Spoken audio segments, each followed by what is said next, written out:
Thanks, guys. Coach, you had the big win last week against your rival. Tell me, how do you carry that momentum into this game? You know, we had to clean a lot of things up this week. You know, after playing our rival in Lakeview, you know, they exposed some things not only in our scheme but also just in our team that we had to prepare or at least clean up to play a really talented O'Neill Eagle team. So, you know, had a great week of practice. We feel confident in our game plan and looking forward to seeing our kids execute it. Jake Boss had a huge game last week. Tell me, is he going to be a big part of the offense again this week? Yeah, Jake's always going to be a big part of our offense. As long as he's on the field, people have to respect him. And you know, the moment that we get the ball in his hands, he makes special things happen. So really looking forward to seeing what that fantastic senior for us can do. Look out for number 38. All right, back to you guys. It's wet, it's rainy, it's cold, and we're going to hear from Taryn Campbell and get his take on what it's like to play football in these types of situations. Coach Linder was telling his team at the end of the quarter there that the rain is coming down steadily to make sure that they are wrapping up when they go to tackle. A lot of missed tackles because of arm tackles. He wants to make sure they're not sliding off these slick jerseys to run through the defender, get their head on the ball, and wrap up.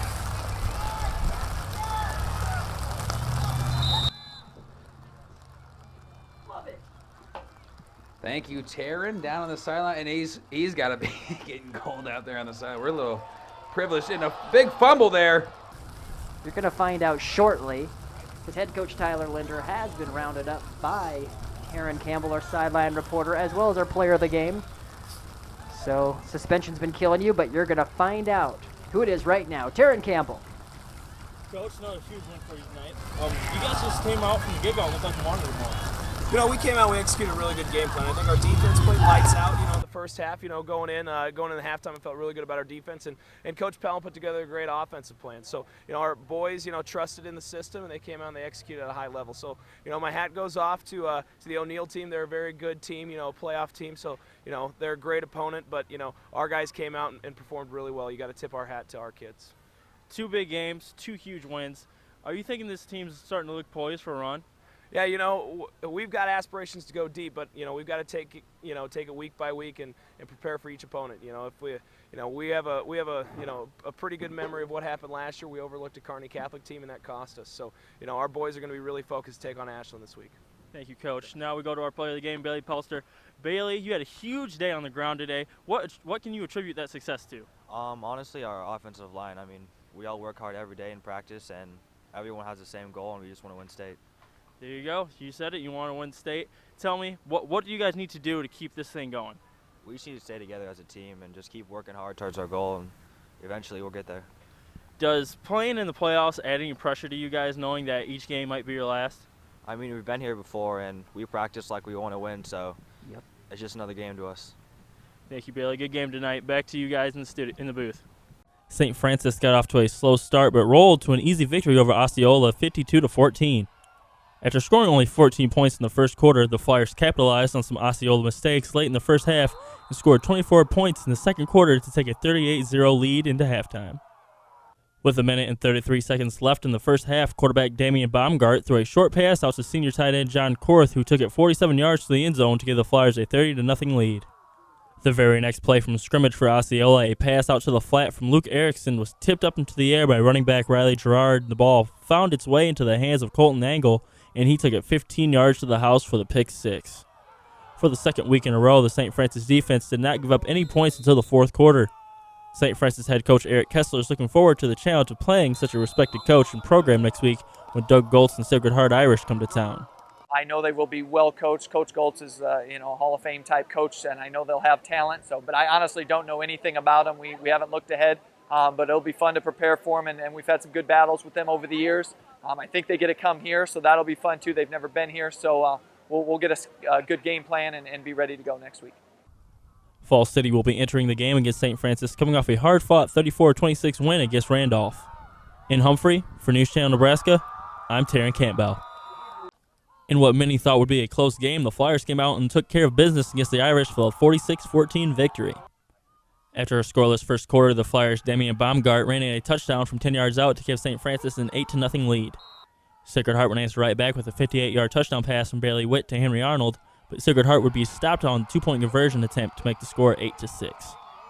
The Flyers would take over the game after that, dominating the line and string together long drives.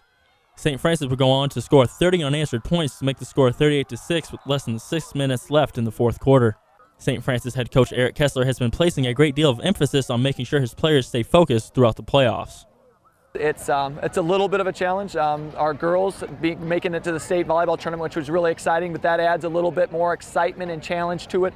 But our boys are really focused, and we've got some goals that we're trying to accomplish, and we're lucky to play next week. Kyle Wimoff led the Flyers with 237 yards and 2 touchdowns on the day. On the defensive side of the ball, fellow senior Damian Baumgart was displaying lockdown coverage in the secondary with 2 interceptions and a fumble recovery. St. Francis will travel to Wynot next week to take on the Blue Devils in the D2 semifinals. In Humphrey, I'm Taryn Campbell, News Channel, Nebraska. SCOTUS was in control of this game from start to finish as the Shamrocks took down Pierce 49-41. SCOTUS never trailed the Blue Jays for even 1 second in this game as they started the game on a 7-0 run. After a timeout, Pierce would go on a 7-point run of their own to even the score, but couldn't take the lead as the first quarter came to a close with SCOTUS leading 9-7. The Shamrocks got open out on the perimeter in the second quarter and increased their lead to 23-16 going into the half. Pierce would keep the game close all the way through the fourth quarter when SCOTUS junior Cody Marachik would ice the game by hitting 4 of 6 free throws in the final minute. Nathan Oshtick was dialed in from long range, hitting clutch buckets throughout the game. I don't know. It was just kind of another day. I was hitting about the normal amount of shots I do usually, and then a couple shots fell early, and then I was feeling pretty good and knocked down a couple more. SCOTUS will play another tough opponent tomorrow when Crete makes a visit, but Coach Jeff Onuka knows his kids will be ready for the challenge. Well, our kids will be ready for that. They're competitors. They want to win. They want to play well. It's going to be a quick turnaround, no doubt about it, but what the heck, let's go out and play another one. With the win, SCOTUS moves to 5-0 in the season and should be seen as a real threat to make a run at the state title. I'm Columbus News Team's Taryn Campbell, News Channel, Nebraska. SCOTUS knocks off another undefeated team as they take down Crete 56-48. Crete was the second undefeated team to fall to SCOTUS in the last 2 days. After defeating 4th-ranked Pierce Friday, the Shamrocks went toe-to-toe with 12th-ranked Crete Saturday. The Shamrocks came out of the gate looking a little sluggish, but as the game wore on, the SCOTUS offense began to heat up. Cody Marachik came out early in the game and hit a couple threes to help give the Shamrocks a 12-10 lead at the end of the first quarter. Midway through the third quarter, SCOTUS would have a double-digit lead before a solid three-point shooting by Crete's Carter Kent would help cut the lead down to 3 in the fourth. Good play on both ends of the floor by Dalton Taylor and clutch free throw shooting by Nathan Oshtick would lead SCOTUS to the victory late. After 2 gritty games against worthy opponents, SCOTUS will get to rest before its next game against Fort Calhoun on January 2nd. I'm Columbus News Team's Taryn Campbell, News Channel, Nebraska. Lincoln North Star looked overmatched as they took on the Discoverers in a duel Tuesday night. Columbus recorded a ton of pins on their way to a 68-12 victory. Discoverers coach Adam Kieswetter was happy to see the message he and his staff have been preaching during practice is not falling on deaf ears. Really proud of our teams. We're really seeing the things we've been working on in practice. I think we pinned a total in varsity and JV about 90% of the guys in half Nelson, which is one of the techniques we've been really working a lot in practice. So, just to see our techniques we've been working on pay off in the matches, that's, something that makes us proud as coaches. Coach Kieswetter was proud of everyone on his team, but he was especially impressed by the 120-pound freshman, Camden Iwan, competing in his first high school match. And he went out and not only picked up the win, but he got a pin for those guys, And at that point in time, mathematically, we couldn't lose. But still, he went out there and he really fought hard. And he even got on his own back and fought. And, it was exciting for the crowd. And we were a little bit nervous. But, he never let up. He never gave up. And he just kept attacking. And ended up getting the pin there. So that was really a highlight for me of the night. Columbus will be participating in a duels tournament starting Friday at CCC.